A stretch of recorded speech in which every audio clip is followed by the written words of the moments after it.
ക്ഷമിച്ചാലും വാസുദേവ, 5 ഗ്രാമങ്ങൾ മാത്രമല്ല, ഒരു സൂചി കുത്തുവാനുള്ള ഇടം പോലും നമ്മുടെ അധികാര പരിധിയിലുള്ള ഭൂമിയിൽ നിന്നും ആ പാണ്ഡുപുത്രന്മാർക്ക് നാം നൽകുകയില്ല. ഒരിക്കലും നൽകുകയില്ല.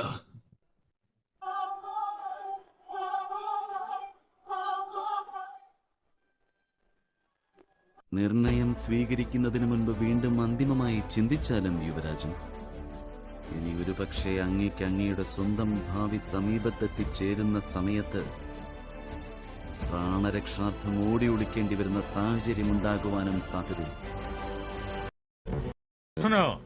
ഇത്തരം മൂഢത്വം പ്രവർത്തിക്കാതിരിക്കൂ. ധൃതരാഷ്ട്രർ സ്വന്തം പുത്രനെ തടയേണ്ടതാണ്. ദുര്യോധന പുത്ര, അരുത് പുത്ര, അരുത്. ദുര്യോധന, നീ എന്ത് അധർമ്മമാണ് ഈ പ്രവർത്തിക്കുന്നത്? ദുര്യോധന, ഈ ക്ഷണം തന്നെ നിനക്ക് പ്രാണൻ വെടിയേണ്ടി വരുന്നതായിരിക്കും. ഇല്ല, ഇവന്റെ പ്രാണനെടുക്കുവാൻ നമുക്ക് സാധിക്കുകയില്ല. ഇവന്റെ പ്രാണനെടുക്കുമെന്ന ശപഥം ഭീമൻ ജ്യേഷ്ഠൻ ചെയ്തിട്ടുള്ളതാണ്. ഗാന്ധാരരാജൻ, അങ്ങയുടെ പദ്ധതികൾ പൂർത്തീകരിച്ചാലും, നമ്മുടെ കരങ്ങളിൽ ചങ്ങല കൊണ്ട് ബന്ധിച്ചാലും